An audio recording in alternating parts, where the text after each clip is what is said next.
नमस्कार दोस्तों, स्वागत है आपका अपने YouTube channel study with selector में। डेली सेशन चलाते हैं करंट अफेयर का, उसमें हमारे अगले सेशन पे आज जो हमारा सेशन होगा वो होगा 2 सितंबर का सेशन। हमारा डेली का सेशन होता है, उसमें हम आपको जो करंट के ऑब्जेक्टिव टाइप के क्वेश्चन होते हैं वो करवाते हैं। एक क्वेश्चन लास्ट वीडियो में आपसे पूछते हैं, उसका आंसर देते हैं। एक क्वेश्चन डेली आपसे पूछते हैं जिसका आंसर आपको हमें कमेंट बॉक्स में देना होता है। डेली का सेशन होता है, नया सेशन होगा वो होगा 2 सितंबर का सेशन। तो आज का सेशन शुरू करने से पहले आप लोगों से अपील है, आपने अभी तक हमारे चैनल स्टडी विद सिलेक्टर को सब्सक्राइब नहीं किया तो प्लीज़ सब्सक्राइब कर ले, बेल आइकन जरूर प्रेस करें। सबसे पहले हमारे वीडियो का नोटिफिकेशन आप तक पहुंचता रहे। आपको हमारा वीडियो पसंद आए तो वीडियो को लाइक करें, दोस्तों तक जरूर शेयर करें। चलिए शुरू करते हैं आज का सेशन। देखते हैं पहला क्वेश्चन क्या कह रहा है।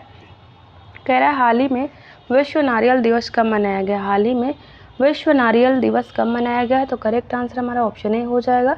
अभी हाल ही में 2 सितंबर को विश्व नारियल दिवस मनाया गया है। कब? 2 सितंबर को विश्व नारियल दिवस अभी हाल ही में मनाया गया है। विश्व नारियल दिवस 2024। विश्व नारियल दिवस की बात करें तो प्रत्येक वर्ष 2 सितंबर को हमारे जीवन में नारियल के महत्व को पहचानने के लिए मनाया जाता है। विश्व नारियल दिवस पहली बार 2 सितंबर 2009 को एशियाई और प्रशांत नारियल समुदाय द्वारा मनाया गया था, जो एक संगठन है जो एशिया प्रशांत क्षेत्र में नारियल उद्योग के विकास और वृद्धि को बढ़ावा देता है। विश्व नारियल दिवस 2024 की थीम क्या है? ये थीम है इसकी, एक परिपत्र अर्थव्यवस्था के लिए नारियल अधिकतम मूल्य के लिए साझेदारी का निर्माण। इस बार की जो है विश्व नारियल दिवस 2024 की थीम रही है।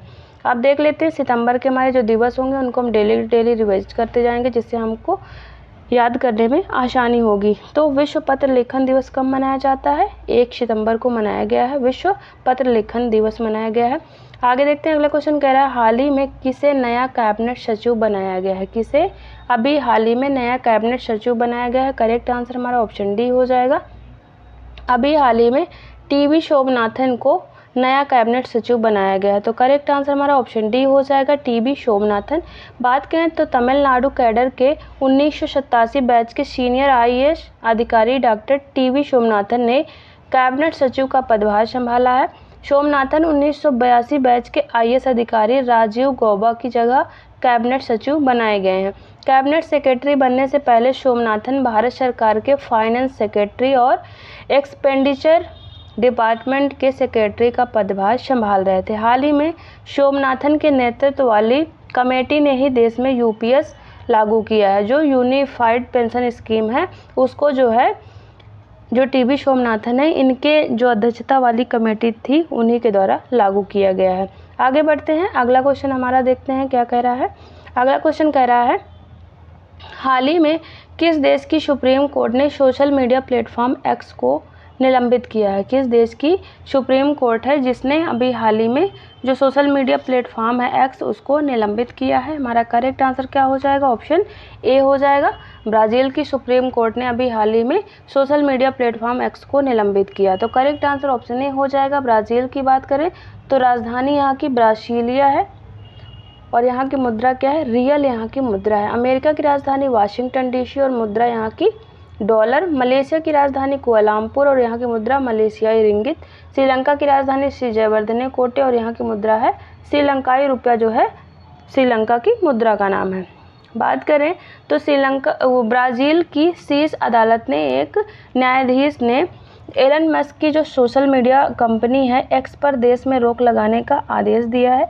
सुप्रीम कोर्ट का यह आदेश तब आया है जब एलन मस्क ने ब्राज़ील में कानूनी प्रतिनिधि का नाम बताने से इनकार कर दिया है। सुप्रीम कोर्ट के जज जिनका नाम है एलेक्जेंड्रे डी मोरेस ने मस्क को चेतावनी दी थी कि यदि एक्स ब्राज़ील में एक प्रतिनिधि को नामित करने के उनके आदेश का पालन करने में विफल रहे तो देश में एक्स को बैन कर दिया जाएगा।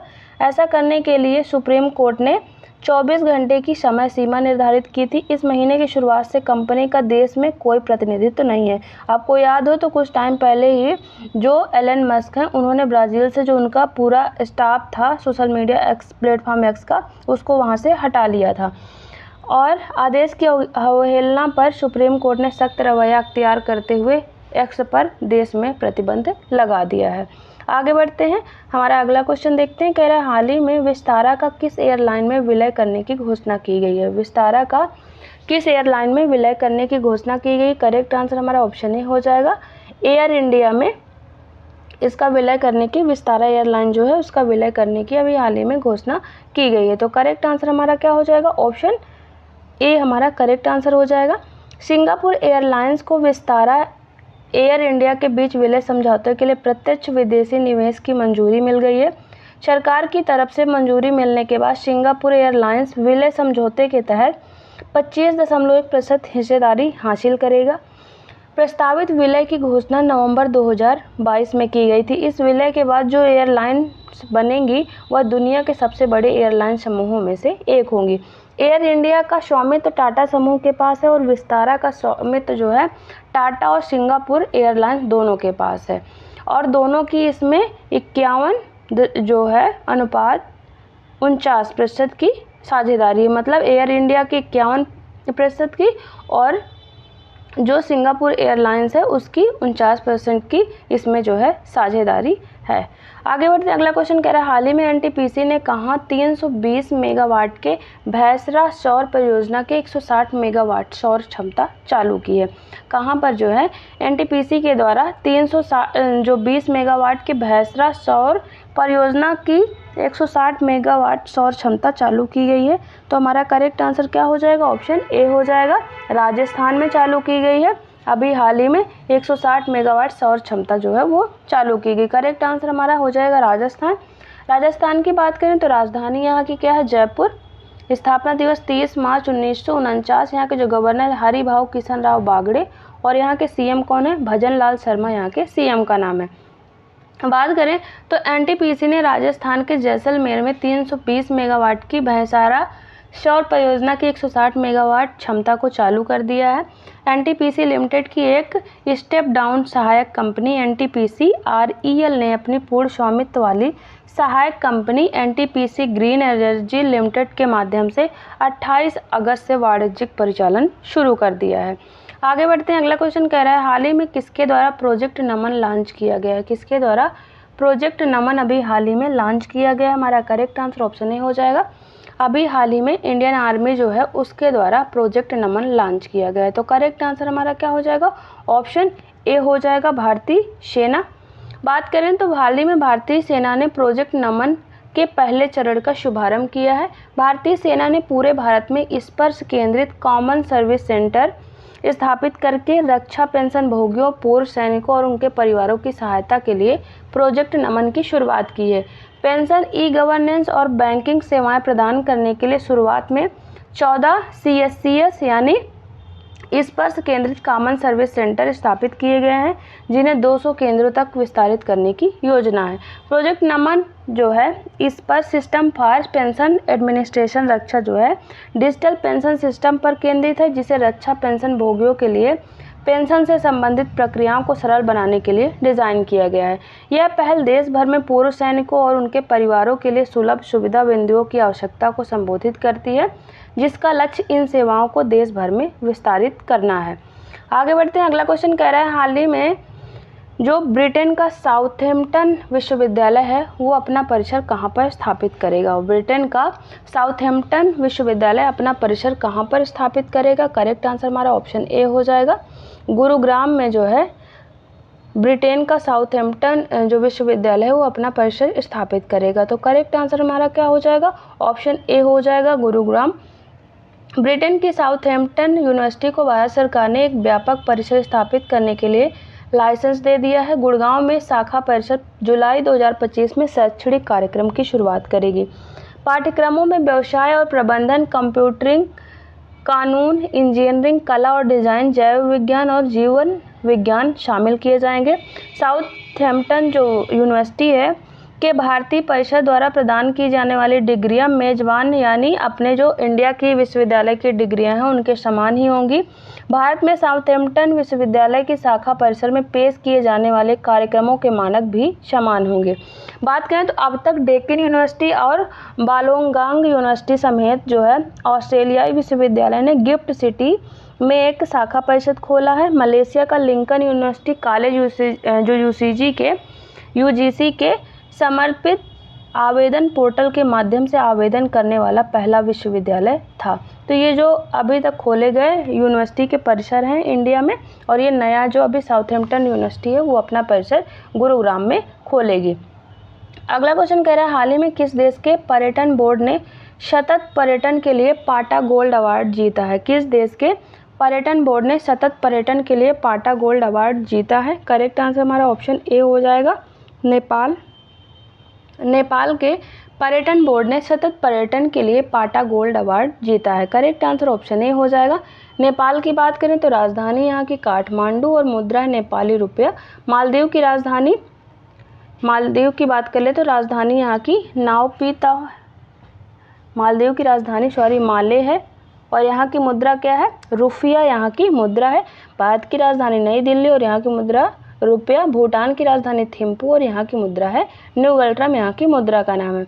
बात करें तो नेपाल पर्यटन बोर्ड को आजीविका पुनरुत्थान परियोजना के लिए सतत पर्यटन में पैसिफिक एशिया ट्रैवल एसोसिएशन यानी PATA गोल्ड अवार्ड मिला है। यह तीसरी बार है जब NTBK को समुदाय आधारित पर्यटन में PATA पुरस्कार मिला है। यह पुरस्कार नेपाल के सभी 7 प्रांतों में रोजगार के अवसर पैदा करने और सतत पर्यटन विकास को बढ़ाने में परियोजना के प्रयासों को मान्यता प्रदान करता है। NTB के STLRP ने पहले 2022 और 2023 में पाटा गोल्ड अवार्ड जीता था। कि अब इसी बार बात करें तो केरल पर्यटन विभाग ने डिजिटल मार्केटिंग श्रेणी में पाटा गोल्ड अवार्ड जीता है। डिजिटल मार्केटिंग श्रेणी में जो है केरल पर्यटन विभाग ने पाटा गोल्ड अवार्ड जीता है 2024 का। आगे बात करते हैं, अगला क्वेश्चन देखते हैं। कह रहा है हाल ही में किस राज्य के मुख्यमंत्री ने भारत के सबसे किफ़ायती एरो लाउंज का शुभारंभ किया है? किस राज्य के मुख्यमंत्री ने भारत के सबसे किफ़ायती जो एरो लाउंज है उसका शुभारंभ किया है? करेक्ट आंसर हमारा ऑप्शन सी हो जाएगा। केरल के मुख्यमंत्री के द्वारा भी हाल ही में भारत के सबसे किफ़ायती एरो लाउंज का शुभारंभ किया गया है। केरला की बात करें तो यहाँ की राजधानी क्या है? तिरुवनंतपुरम है। स्थापना दिवस 1 नवंबर 1956 है। यहाँ के जो गवर्नर है आरिफ मोहम्मद खान और यहाँ के CM है पिनराई विजयन, यहाँ के CM का नाम है। बात करें तो केरल के मुख्यमंत्री श्री पिनराई विजयन टर्मिनल 2 पर CIL के नए उद्यम 0484 एरो लाउंज का उद्घाटन करेंगे। किफ़ायती विलासिता की क्रांतिकारी अवधारणा पर निर्मित 0484 एरो लाउंज यात्रियों और आगंतुकों के लिए प्रति घंटे की दर पर एक असाधारण और प्रीमियम एयरपोर्ट लाउंज अनुभव पर जोर प्रदान करता है। 50,000 वर्ग फुट में फैले इस लाउंज में 37 हैं रूम हैं, 4 sweet, 3 board room, 2 conference hall, 1 सह कार्य स्थान, जिम, स्पा, लाइब्रेरी, एक विशेष कैफे लाउंज और एक रेस्तरां इसमें शामिल किया गया है, जो सौंदर्य आत्मनिर्भर विलासिता का एक अनुभव प्रदान करता है। CIL सभी यात्रियों को विश्व स्तरीय अनुभव प्रदान करने के लिए प्रतिबद्ध है। आगे बढ़ते हैं, अगला क्वेश्चन कह रहा है हाल ही में किस राज्य सरकार ने नई सोशल मीडिया नीति की शुरुआत की है? किस राज्य सरकार के द्वारा अभी हाल ही में नई सोशल मीडिया नीति की शुरुआत की गई है? हमारा करेक्ट आंसर ऑप्शन ए हो जाएगा। अभी हाल ही में उत्तर प्रदेश सरकार के द्वारा नई सोशल मीडिया नीति की शुरुआत की गई, तो करेक्ट आंसर ऑप्शन ए हो जाएगा। उत्तर प्रदेश की बात करें तो राजधानी लखनऊ है। स्थापना दिवस 24 जनवरी 1950। यहाँ के जो गवर्नर है आनंदीबेन पटेल और यहाँ के CM है योगी आदित्यनाथ। उत्तर प्रदेश की योगी आदित्यनाथ सरकार ने हाल ही में यूपी डिजिटल मीडिया नीति 2024 लॉन्च की है। इसका उद्देश्य सोशल मीडिया पर सक्रिय इन्फ्लुएंसर को सरकारी योजना और उपलब्धियों का प्रचार प्रसार करने के लिए प्रोत्साहित करना है। इस नीति के तहत इन्फ्लुएंसर्स को उनके फॉलोअर्स की संख्या के आधार पर प्रतिमाह 2 लाख से 8 लाख रुपए तक की आय का अवसर प्रदान किया जाएगा। सरकार ने इन्फ्लुएंसर्स को उनके फॉलोअर्स या सब्सक्राइबर्स की संख्या के आधार पर 4 श्रेणियों में विभाजित किया है। X, इंस्टाग्राम और फेसबुक पर फॉलोअर्स की संख्या के अनुसार इन्फ्लुएंसर को 2 लाख, 3 लाख, 4 लाख और 5 लाख रुपए तक का प्रतिमाह दिए जाएंगे। वहीं यूट्यूब पर विज्ञापन वीडियो, शॉर्ट्स या पॉडकास्ट बनाने के लिए 4 लाख, 6 लाख, 7 लाख और 8 लाख रुपए तक का पेमेंट उत्तर प्रदेश सरकार के द्वारा किया जाएगा। आगे देखते हैं, अगला क्वेश्चन कह रहा है हाल ही में कौन सा देश 8वीं महिला एशियाई हॉकी चैंपियनशिप ट्रॉफी प्रतियोगिता 2024 की मेजबानी करेगा। कौन सा देश जो 8वीं महिला एशियाई हॉकी चैंपियन ट्रॉफी है उसका आयोजन कहाँ पर किया जाएगा। करेक्ट आंसर हमारा ऑप्शन डी हो जाएगा, भारत में किया जाएगा 8वीं महिला एशियाई हॉकी चैंपियंस ट्रॉफी प्रतियोगिता 2024 का आयोजन। तो करेक्ट आंसर ऑप्शन डी हो जाएगा। भारत की बात करें, राजधानी नई दिल्ली है और मुद्रा रुपया। बांग्लादेश की राजधानी ढाका और यहाँ की मुद्रा है टका। श्रीलंका की राजधानी श्री जयवर्धने कोटे, मुद्रा है श्रीलंकाई रुपया। नेपाल की राजधानी काठमांडू और यहाँ की मुद्रा क्या है, नेपाली रुपया यहाँ की मुद्रा है।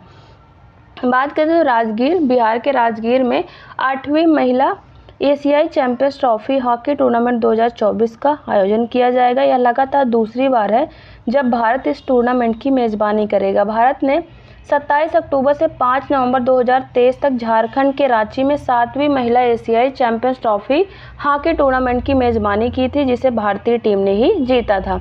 एशियाई हॉकी महासंघ के अध्यक्ष दातो फुमियो ओगुरा ने 29 अगस्त 2024 को भारत को 8वें महिला एशियाई चैंपियंस ट्रॉफी हॉकी टूर्नामेंट 2024 का मेजबान घोषित किया है। 8वीं महिला एशियाई चैंपियंस ट्रॉफी हॉकी टूर्नामेंट 2024 की मेजबानी हॉकी इंडिया और बिहार सरकार द्वारा 11 से 20 नवंबर 2024 तक की जाएगी। यह टूर्नामेंट राजगीर में नव विकसित राजगीर हॉकी स्टेडियम में खेला जाएगा। आगे बढ़ते हैं, अगला क्वेश्चन कह रहा है हाल ही में भारत की पहली स्वदेशी Irba MDX monkey pox RTPCR kit कहां पर लॉन्च की गई है। भारत की जो पहली मंकी पॉक्स की आरटीपीसीआर किट है वो कहां पर लॉन्च की गई है। करेक्ट आंसर हमारा ऑप्शन ए हो जाएगा, आंध्र प्रदेश में अभी हाल ही में मंकी पॉक्स की पहली जो आरटीपीसीआर किट है वो लॉन्च की गई। तो करेक्ट आंसर ऑप्शन ए हो जाएगा। आंध्र प्रदेश की बात करें तो राजधानी यहाँ की अमरावती है। स्थापना दिवस 1 अक्टूबर 1953। यहाँ के जो गवर्नर हैं एस अब्दुल नज़ीर और यहाँ के सीएम है चंद्रबाबू नायडू। यहाँ के सीएम है, कहाँ के, आंध्र प्रदेश के सीएम का नाम है चंद्रबाबू नायडू। आगे बढ़ते हैं, आंध्र प्रदेश के मुख्यमंत्री चंद्रबाबू नायडू ने विशाखापत्तनम में एपी मेडिटेक जोन में भारत की पहली स्वदेशी monkey pox RTPCR kit launch की है। इस किट को एएमटीजी यानी जो एमपी मेडिटेक जोन है में ट्रांस एशिया डायग्नोस्टिक के सहयोग से विकसित किया गया था और इसे भारतीय चिकित्सा अनुसंधान परिषद और केंद्रीय औषधि मानक नियंत्रण संगठन द्वारा मान्यता प्रदान की गई है। किट में मौजूद लायोफिलाइज्ड घटक विशेष रूप से इस तरह से डिज़ाइन किए गए हैं कि इसे सबसे दूर दराज के इलाकों में भी भेजा और इस्तेमाल किया जा सकता है। तो कहाँ पर, आंध्र प्रदेश में जो है मंकी पॉक्स की पहली स्वदेशी जो आरटीपीसीआर किट है उसको अभी हाल ही में लॉन्च किया गया है। अगला क्वेश्चन कह रहा है हाल ही में अमीर महतो किस राज्य की पहली बार ट्रांसजेंडर सीएचओ बनी है। अमीर महतो किस राज्य की पहली ट्रांसजेंडर सीएचओ बनी है। करेक्ट आंसर हमारा ऑप्शन बी हो जाएगा, झारखंड की पहली ट्रांसजेंडर सीएचओ बनी है अमीर महतो। तो करेक्ट आंसर ऑप्शन बी हो जाएगा। झारखंड की बात करें तो राजधानी यहाँ की रांची है। स्थापना दिवस 15 नवंबर 2000। यहाँ के जो गवर्नर है संतोष गंगवार और यहाँ के सीएम कौन है, हेमंत सोरेन यहाँ के सीएम का नाम है। अमीर महतो झारखंड राज्य की पहली ट्रांसजेंडर हैं जो सामुदायिक चिकित्सा पदाधिकारी बनी यानी सीएचओ बनी है। तो करेक्ट आंसर हमारा झारखंड हो जाएगा। अगला क्वेश्चन कह रहा है हाल ही में मूडीज ने वर्ष 2024 के लिए भारत की जीडीपी ग्रोथ रेट कितना रहने का अनुमान लगाया। मूडीज ने वर्ष 2024 में भारत की जीडीपी ग्रोथ कितना रहने का अनुमान लगाया। करेक्ट आंसर हमारा ऑप्शन बी हो जाएगा, 7.2% भारत की जीडीपी ग्रोथ रेट रहने का अनुमान अभी हाल ही में मूडीज ने वर्ष 2024 के लिए लगाया है। तो करेक्ट आंसर ऑप्शन बी हो जाएगा। अगला क्वेश्चन कह रहा है हाल ही में पेरिस पैरालंपिक 2024 में रूबीना फ्रांसिस ने कौन सा पदक जीता है। पेरिस पैरालंपिक 2024 में रूबीना फ्रांसिस ने कौन सा पदक जीता है। करेक्ट आंसर हमारा ऑप्शन सी हो जाएगा।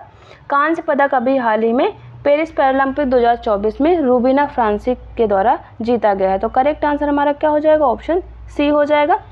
देश की पैरा शूटर रूबीना फ्रांसिस ने पेरिस पैरालंपिक 2024 में महिलाओं की 10 मीटर एयर पिस्टल SH1 स्पर्धा में कांस्य पदक जीता है।